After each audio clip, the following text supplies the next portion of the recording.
Hey, nu er vi så nået til beregninger her i vores video, og vi har opsat det sådan i et skema her, hvor vi har reaktionsskemaet øverst op, og hvor vi ned ad den lodrette her har de enheder, som enten allerede er indsat, eller som vi skal til at beregne ud for hver kolonne. Alle milliliterne er sat til liter ved 1000 ml per liter, så de står inde så i en parentes, og alle enhederne er også tilsat bagefter. Hernede har vi de benyttede formler, som vi skal bruges til hver, og det har vi således også hernede. Godt. Det vi skal først til at beregne, det er, at vi skal finde ud af, hvor meget masse, hvor meget natriumklorid der i vores vandprøve, eller der var i vores vandprøve. Og ud fra det er vi nødt til først at bruge sølvnitrat, som er selvfølgelig den faktor, som der gik sammen med kloridionerne, og som derfor, hvis vi målte det helt præcist, kunne sige præcis, hvor meget natriumklorid der var cirka. Eller her har vi i hvert fald volumen af det. Og vi fik også opgivet koncentrationen for sølvnitrat, hvilket var 0,100 molær, hvilket er mol per liter.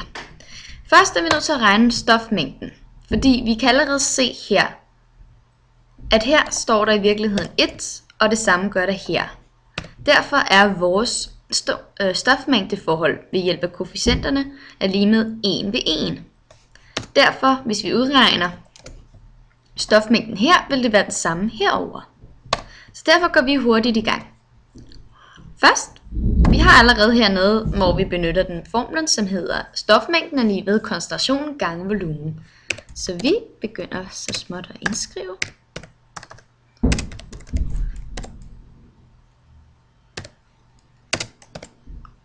Og vi husker det i liter.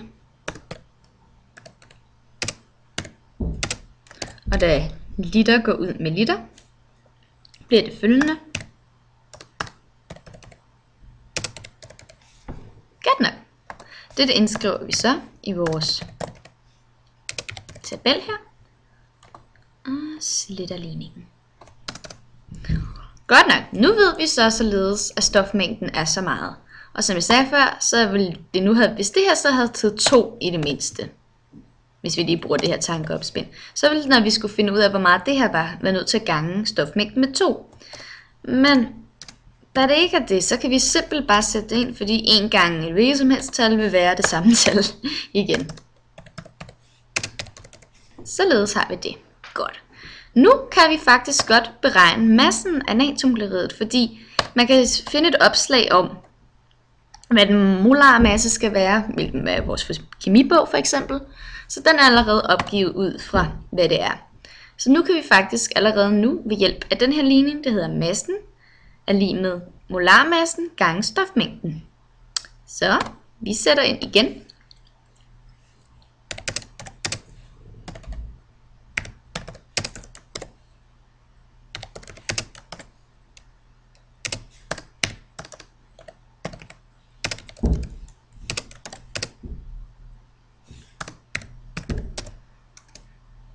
I husker, at mol går ud med mol, så derfor får vi resultatet i gram. Og der har vi så allerede her, så det indskriver vi, hvilket også giver rimelig mening. Godt nok.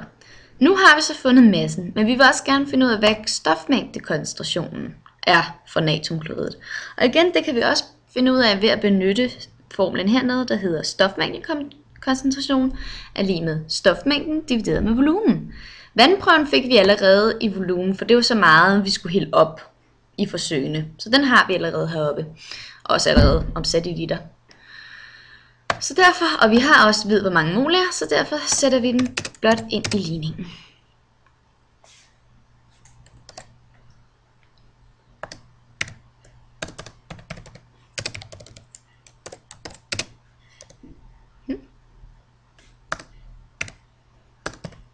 Og det vi husker, at det er nødt til at være liter, fordi stofmængden beregnes ud fra mol per liter.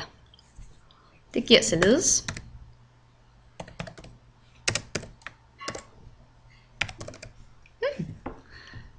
og det skriver vi også ind i vores blanding.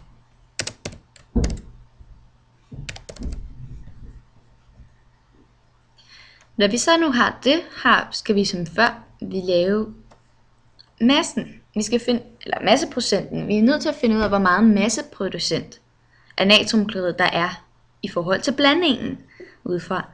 Og det kan vi gøre ved hjælp af den ligning, eller den formel, der hedder i masseprocent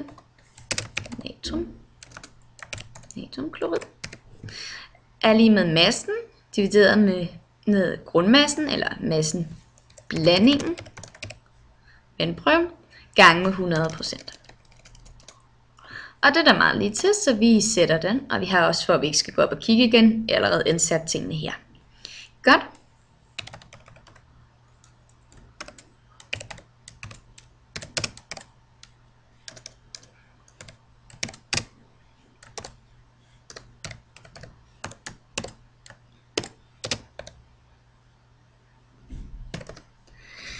Og lige husk at sige, at da vi fandt ud af, hvor mange 10 gram var, så er det fordi, vi tog det ud, eller det blev taget ud for vandprøvens densitet, så vi nogenlunde kunne sige, hvor meget det var.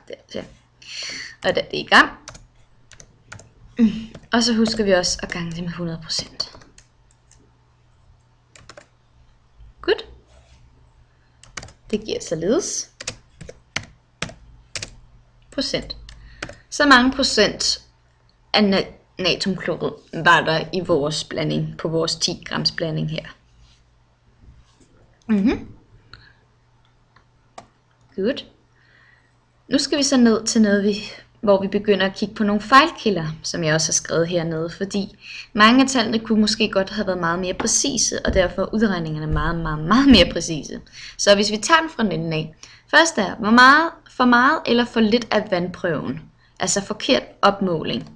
Da vi skulle måle vandprøven heroppe, hvor meget der egentlig skulle i af de 10 minutter, så brugte vi det, der hedder en bobette eller en pipette, hvilket måske kunne have været med luftbobler, eller blevet holdt forkert, eller måske har der blevet mere i, eller der. Men i hvert fald har det måske ikke været helt 100% 10, som vi udregner det efter. Så derfor kan man sige, så relaterer den sig ikke til måske, hvad der allerede var sket, og derfor få nogle forkerte mål for nogle af de andre, fordi det ikke havde været det helt det samme. Så har vi så forekomst af bobler i sølvnitraten i buretten.